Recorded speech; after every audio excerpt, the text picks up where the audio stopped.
You're listening to the College is Worth It podcast. Learn from leaders who are transforming higher education to ensure that a college degree will pay off for this generation and the next by exploring innovations in education with us in each episode. And now your host, V. Nguyen. Hello, everyone. This is V. Nguyen, and you're listening to the College is Worth It podcast. I'm really excited to be speaking with Carroll Stevens today, who has extensive experience in the education space. From his role as an associate dean at Yale Law School to starting up K-12 charter schools, and now his current role as an interim president of Rhodes College, Carroll is able to inform us how his diverse array of experiences in the education space has assisted him in this particularly challenging time for college presidents due to the pandemic. Specifically, he focuses on how a residential liberal arts college like Rhodes College, who values their in-person, tight-knit community, was able to create this virtual community. And generally, Carroll will share his valuable insights on general trends in the education space, for example, how to increase access. So let's get started. It is with extreme pleasure that I introduce Carroll Stevens. Hi, Carroll. Hi, V. How are you? I'm good. How are you doing? Well, I'm great. It's terrific to see you again. Yeah, it's always great speaking to you. And I'm very excited, of course, to speak with you specifically about the long and impressive career you've had in higher education that I cannot wait to learn more about. Before that, of course, you're at Rhodes College right now. So can I ask you, how's your interim presidency at Rhodes College going? Well, it's a challenging time to be a college president at any and every institution. I'm just back from a meeting of presidents of Presbyterian colleges. That's Rhodes historical roots, and we spent 3 days comparing perspectives. There are a lot of long-serving presidents in that group, and an extraordinary group, and we all agreed on two things. I think one is that this is perhaps the most challenging period, but also the most interesting period in which to be a college president. And the other thing was that it has helped those of us with long years of experience. We have had the opportunity to put all of that experience into practice and stretch and grow some more, which is for all of the energy depletion that presidents are experiencing these days. There is a sense of fulfillment and fresh energy that's coming as we anticipate what our opportunities comprise for this next period of service to the country and the world. Yeah, well, that's great to hear. Could you expand a little bit more? You called it challenging and interesting. So what is exactly challenging about this time period you've experienced as interim president? Well, of course, we've had to go through institutionally everything that the nation and the world has had to go through in the public health crisis that we've experienced on a rolling basis. First, increasing and then subsiding and then changing character. So remaining healthy and whole as an institution, both in the people of the institution and in the finances and physical infrastructure of the institution during this period, has been a really without precedent. We've had to improvise in ways we never have had to before, and we've had to develop an expertise in pivoting from one thing to the next and doing it well in real time so that our students don't miss out on their once in a lifetime opportunity to have a meaningful developmental residential, in our case, residential liberal arts college experience. And I shared with my fellow presidents that I was happily astonished when the most recent issue of the Rhodes College magazine was given to me. And I realized it ran to 100 pages of student and faculty and alumni accomplishment, and said from all of that activity and impact one would have never known. There was a pandemic at the same time. So I want to believe that we're developing new skills and have acquired new, let's call it execution knowledge in how we deliver educational services that really are going to redound to the benefit of coming generations of law students. I prefer to think for whatever ground we may have lost, we've gained rather a lot in delivering on our core mission and just having come through it fashions a kind of resilience that we didn't know we had and wondered if we could acquire, but I think we have. That's great to hear. And of course, throughout time, society and people are constantly questioning, is college still worth it? And a lot of our listeners are wondering that as well. And so you mentioned that Rhodes was able to maintain this and still, create positive student outcomes. And so I was wondering, especially specifically with a residential liberal arts college like Rhodes College, how did Rhodes College and you work to maintain the value proposition of a college education during these unprecedented times? Well, we had to pay a lot of attention to our human capital. And attend carefully to the learning outcomes that we knew from experience that our students were in need of, and then be improvisational as to how those outcomes could be achieved. How can we alter the inputs from the traditional such that through cyberspace, that same knowledge could be imparted and skills developed in an environment of virtual community sufficient to kind of hold us together until we could be together. Because in residential liberal arts experience, a lot depends on serendipitous learning. The debates and arguments that you have at night in the dorm room with your friends who are taking different subjects than you, and you asking them what they've been up to all day and learning from that, and sharing with them what you were struggling with and getting their perspective on it. There's no substitute for that really. So we had to accommodate ourselves as kind of brokers of knowledge and expertise in ways that we didn't. And a lot of individual tutorials broke out as a result of that. Students helping one another and faculty helping students on an individualized basis.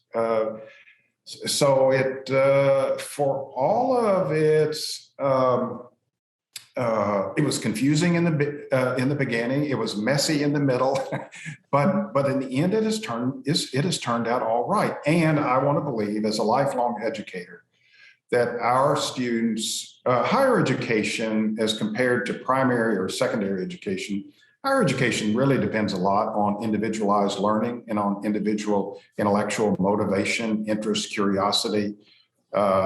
And so forth. That I am prepared to believe that this cohort of students who've come through colleges like Rhodes have gotten even better at that to their benefit.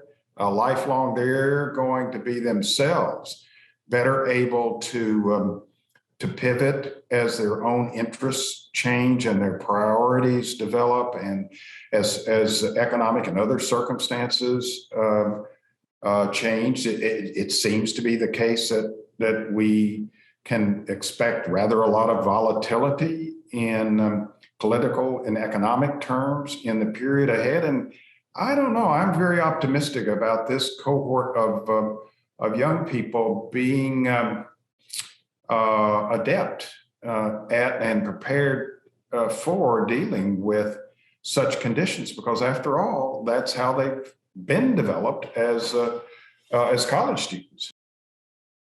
That's great to hear. Well, I'll take that as a compliment to myself as someone who came from a small liberal arts college and also graduated virtually, I can definitely relate to the struggles of being a virtual community, but sort of the kind of the character development that comes to that time, the genuine love of academics that you need to foster when you're sitting alone in your room and studying. And so you talk a lot about creativity in higher education and kind of fostering this virtual community we're talking about. I'm curious if you think the tools that you use during this time will continue to be used as innovation in higher education in the residential liberal arts community, or do you think that the importance of being together physically still remain? Yes to all of that.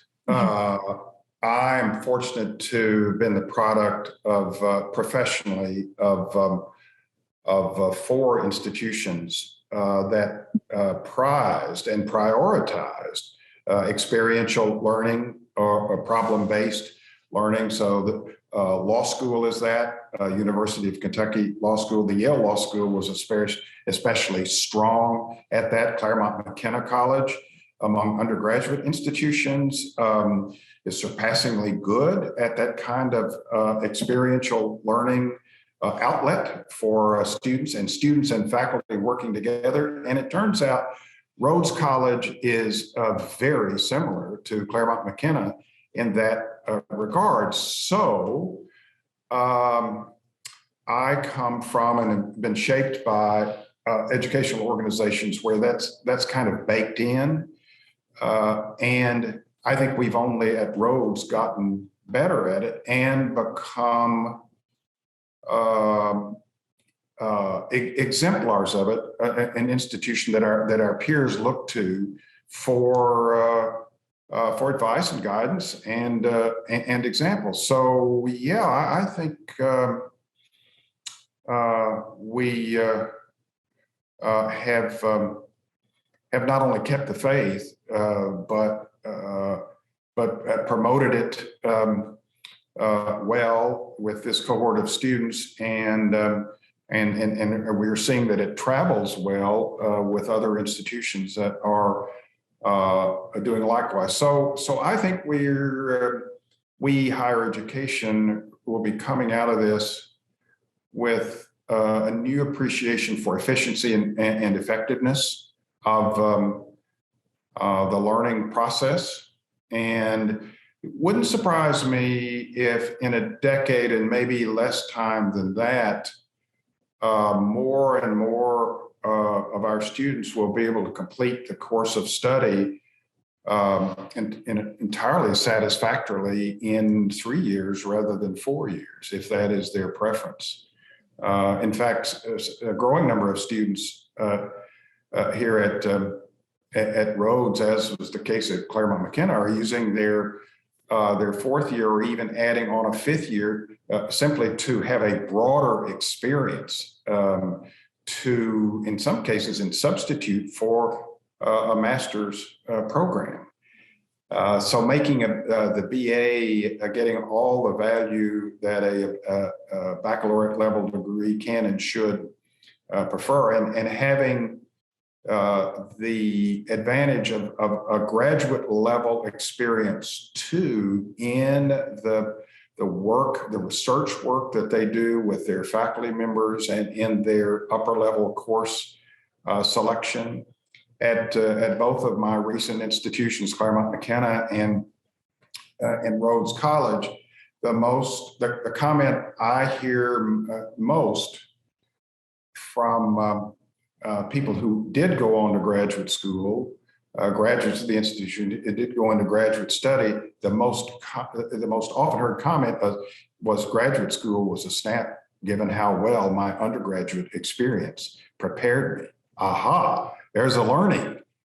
We should own that fully for the undergraduate experience, so as to make the opportunity cost of the 4-year experience and the out-of-pocket cost for that period of time really produce maximum value economically and in terms of career satisfaction for our graduates. That's within our reach.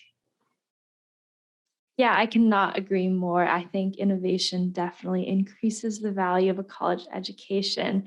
And I like what you mentioned about how flexible higher education institutions have been throughout this past year or two. I think a lot of people think of higher ed in general as a sort of traditional and slow moving body. However, these past couple of years have only shown the exact opposite.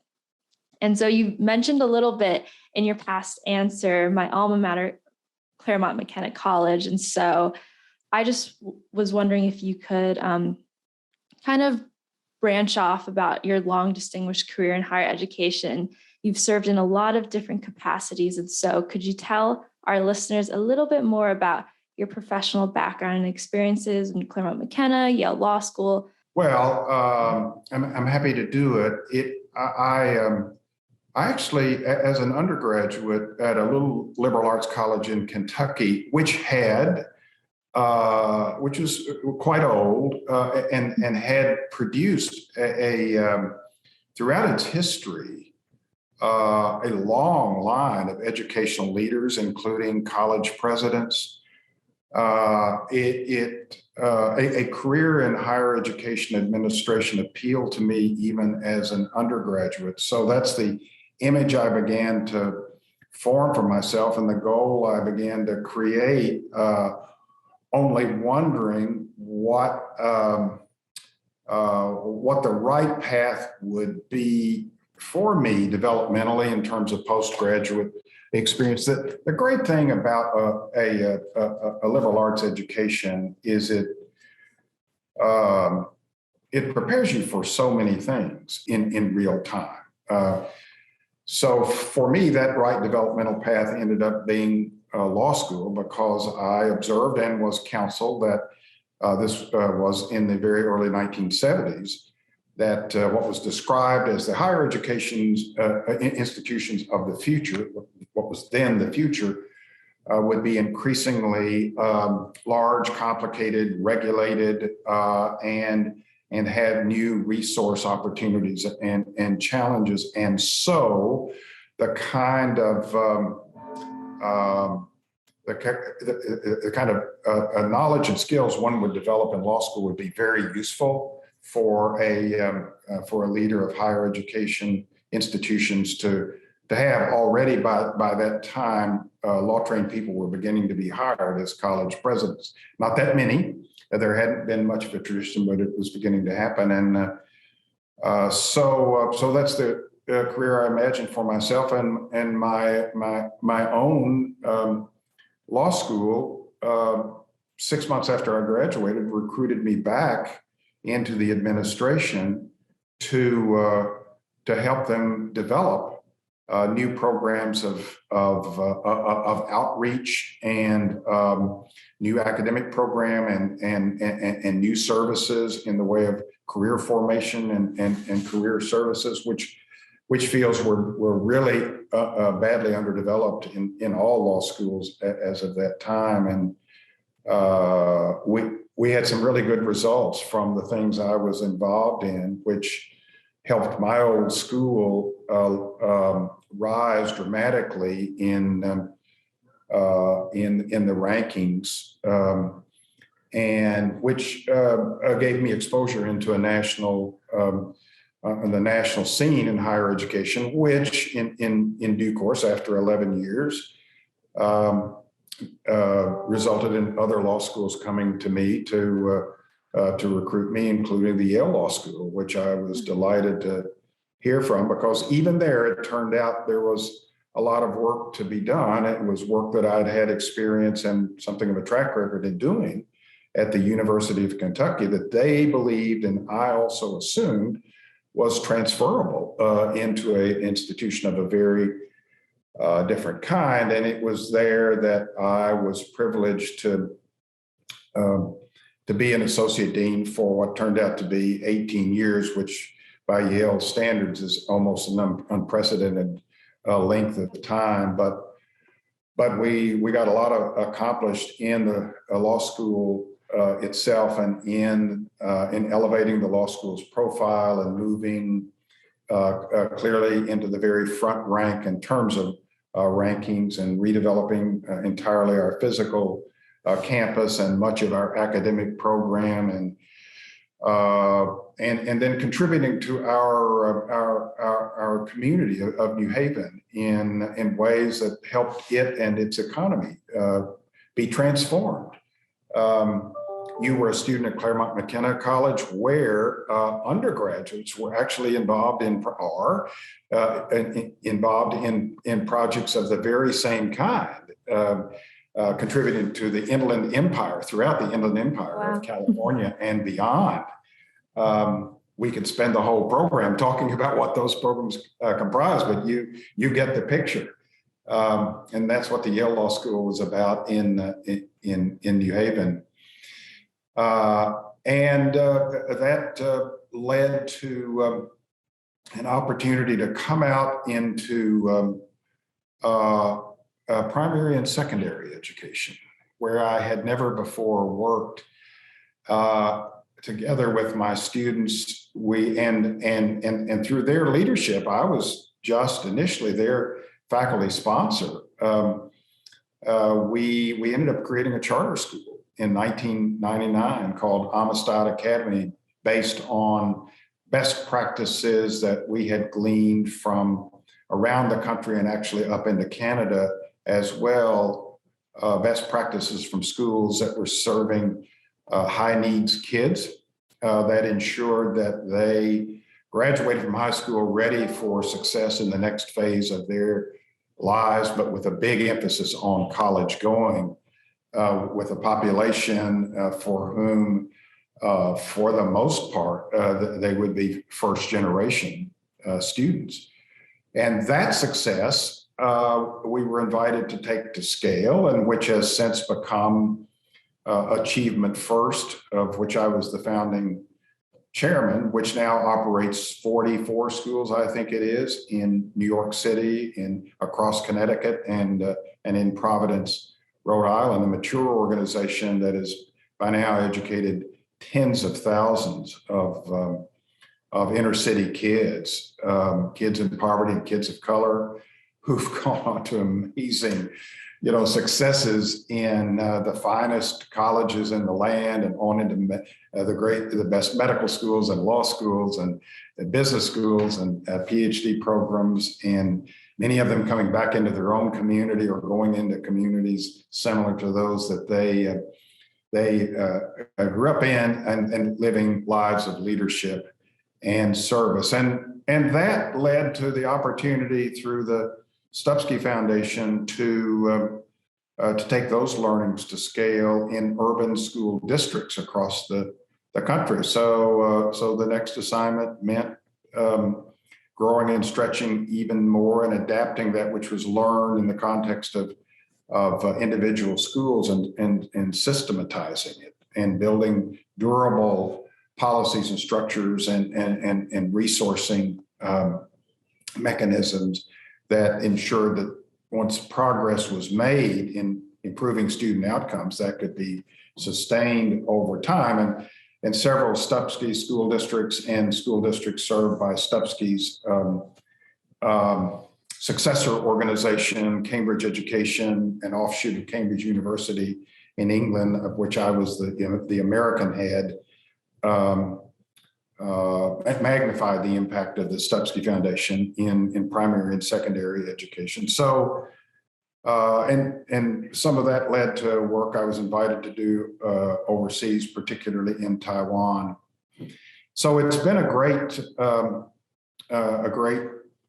journey of learning, and I would like to thank contribution, but it's involved coming in and out of higher education all along. My sojourn at Claremont McKenna was designed as an interim assignment. I'd been in business since the 1990s. I've been an advisor to early stage technology companies of one kind or another, and so I took a pause from that from 2014 to 2019 to join the team at Claremont McKenna, which then led to, in its own way, me being asked to be a trustee at Rhodes College. Rhodes, like most college boards wish to have a board member who's experienced in higher education leadership, just to provide that kind of perspective to the board, which is typically made up of people from business and the professions, but not themselves experienced in higher education. And then when we lost our president here at Rhodes to a big job in Washington, the Rhodes board turned to me to say, this interim thing that you do, could you do that for us? And I was honored and thought it would be. Of course, it was scary. I'd been a trustee of an undergraduate college, and I had been a senior vice president at Claremont McKenna. But coming right into the hot seat was felt right, and it's just been warm and comforting. Not so hot after all. The seat. So yeah, now you're the interim president at Rhodes College. Thank you so much for that. Yeah, well, clearly you've had a long, admirable, and very, very impressed career in higher education. What most interests me is how diverse your career has been, from every level of education you've experienced. So I'm so curious, what would your takes be on what is currently the biggest challenge in the education space today, or even just more specifically, the higher education space? Well, affordability and accessibility rank right up there at the top, and in ensuring completion of the degree program followed close behind. We know from ample evidence that every year of post-secondary attainment improves life outcomes in terms of personal satisfaction and personal circumstances, economic and otherwise. And we know also from ample evidence that completing the degree program you began has a compounding effect for people and for society. But the costs have risen over time to an extent now where the cumulative outlay and the opportunity cost is really considerable, and has to be thought about and managed. Institutions everywhere are doing everything they can to buffer that through their own funds and funds they're able to raise. And thank goodness philanthropists still very much, and I would say to a growing extent, are prepared to invest in higher education infrastructure because they understand the value return to society of students attending and completing a college degree. Still, there is this gap, and so many students have to cover that through borrowing, and that becomes worrisome to students and families, and results too often in students not following their heart's desire, but going where they feel they can and should in order to lessen the burden on their parents and on themselves. And that's not right. We need to do everything we can to ensure that students attend their first choice institution, an institution that inspires them and excites them and will motivate them and support them in the kind of life they want to develop for themselves. Because every time in life you settle for something that is not really what you should be doing, something is lost to the individual and to society. And the evidence I have about that is mostly qualitative, but there's rather than quantitative, but there's a lot of it. When parents and students and institutions and communities have I have said to their young people, yes, go for it. We support you, we encourage you. Then wonderful things happen. But when students feel like they have to settle, it can be the stuff of discouragement and dissatisfaction and sometimes failure to thrive in the organization. My long work with students and prospective students teaches me that prospective students instinctively know which college is right for them. They can feel it when they walk on campus. They size it up. It's a product of a complex intake of tangibles and intangibles, but when they know, it's the right thing for them to do. So it's up to us as the rest of society to be sure those pathways are open. I think about my kids from achievement first schools. We worry about what is called in the literature the undermatching problem. These are kids who have had the experience of success in their academic programs in primary and secondary school, and they're ready. They've been challenged. They've risen to the challenge in an environment of high expectations and high support, and they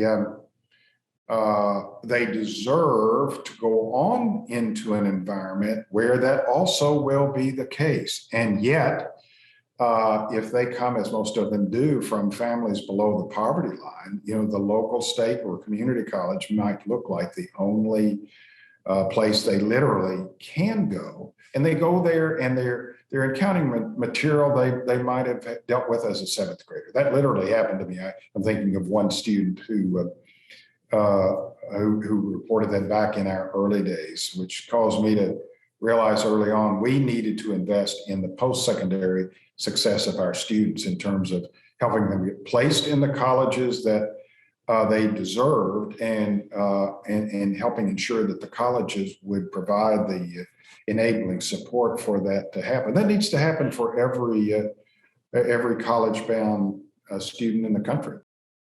Yes, I cannot agree more, especially from my personal experience as a first-generation student.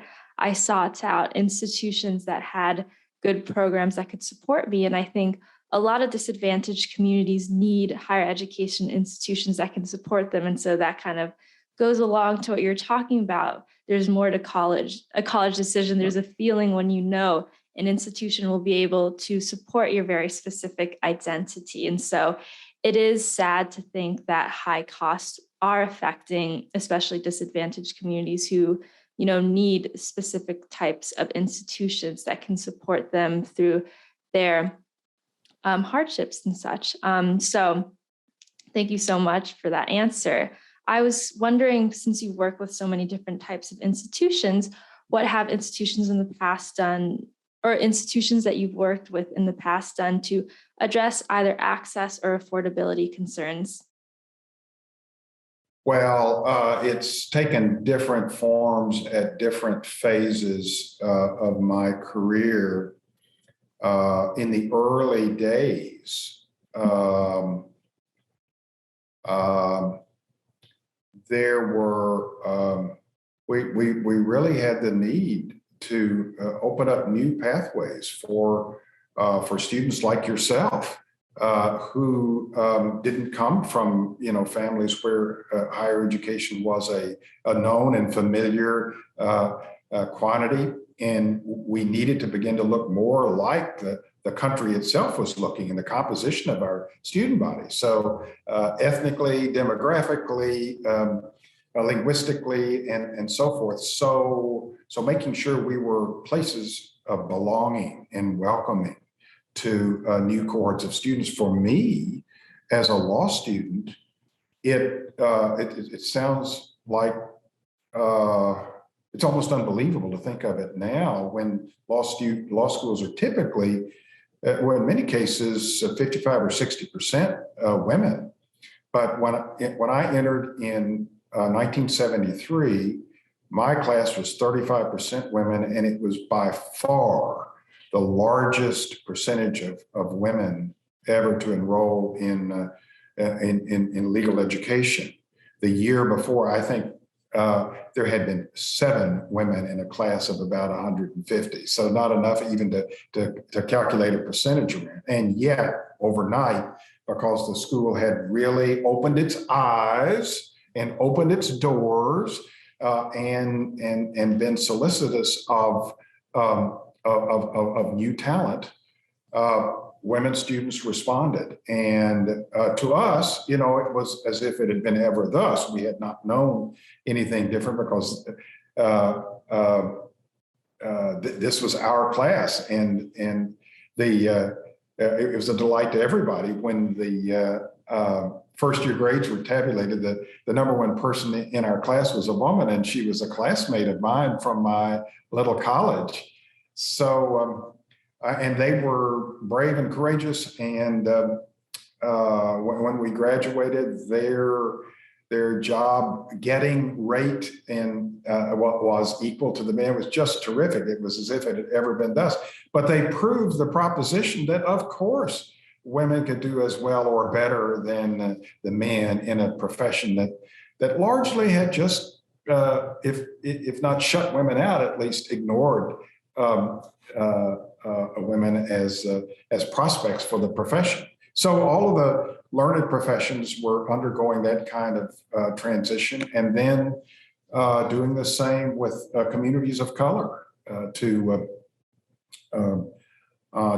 both include and support and recruit and into a culture of belonging and being a part of that and being, I'd like to think, something of an agent of that as I became an administrator has really been the most fulfilling part of my career.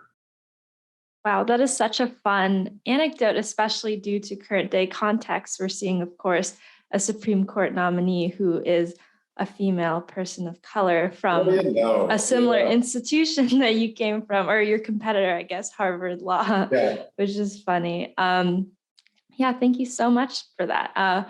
Well, I guess so. We're running out of time. So lastly, I'm just curious, what is next for you after your interim presidency at Rhodes College? Because of course, it implies that it will come to an end eventually. Well, yeah, maybe. There's some new data out that indicates that the most productive period in a person's professional life is in the period between age 60 and age 80. I'm 72, soon to be 73. And I'm prepared to believe that there may be something to that. And for this reason, the body of knowledge and experience that one gains over a long career, it's a long book with many chapters, is useful in times of turmoil and change and uncertainty and instability, because we may not have seen this particular matter before, but something similar, which suggests a path forward. It's as I think I said at the outset, it's been really fulfilling to have to bring all that to bear and have it to bring to bear and to see the response and the impact of that experience. And so we'll see what the future holds. I have a couple of projects that I have in mind. I have something of a background in the performing arts. I actually ran one of the major producing theaters in the country, the Schubert Theater in New Haven, in the capacity as board chair. And I live in a community in Northern California that is populated by a lot of performing artists, musicians, and actors, and playwrights and writers.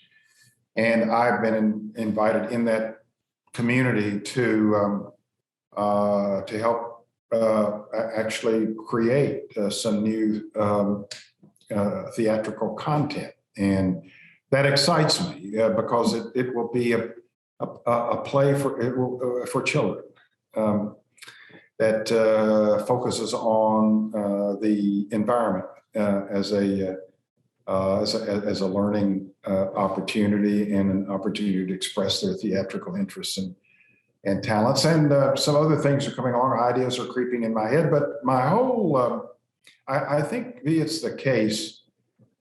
I think it is the case that I've never in my career had to apply for any of the jobs that I've actually had, that people who know me and with all my eccentricities and know something of my track record have come to me to say, what about this? And I kind of know it when I see it. So I guess I expect that will continue as long as I have something to contribute. We'll see. Stay tuned. Well, that makes sense because you've lived a very interesting, successful life. So I could definitely see how that has happened. And I'm excited to hear more about your theatrics is it Nicasio, California? Is it Northern California? Yeah. Well, thank you. I look forward to continuing our relationship and working together on our favorite project, providing loan repayment assistance support to America's college students. Yes, definitely. Well, thank you so much for being a wonderful guest today. You brought so much wonderful information. So is there anything else you'd like to add as we end this podcast episode? Oh, I don't think so, except to encourage the students and aspiring students in our audience to aim high, to think about what's right for them, and to pursue your calling and make your calling your career. Because when you do, we call it work because it requires effort, but it can bring, such joy to you and at the same time benefits and fulfillment to others. And it's really what I think we're put on this earth to do. Well, thank you so much for that wonderful piece of advice. And thank you again. It was so nice speaking to you, Carrol. Thank you for the opportunity and privilege. Great to see you. Great to see you too. Bye-bye. This podcast is brought to you by Ardeo Education Solutions. Ardeo Education Solutions provides loan repayment assistance programs, known as LRAPs, to increase access and enrollment at higher ed institutions. Ardeo's LRAPs help graduates with modest incomes repay their federal student, Parent Plus, and private alternative loans. The powerful promise they provide gives students the confidence they need to enroll. To learn more about Ardeo, visit us on the web at ardeo.org.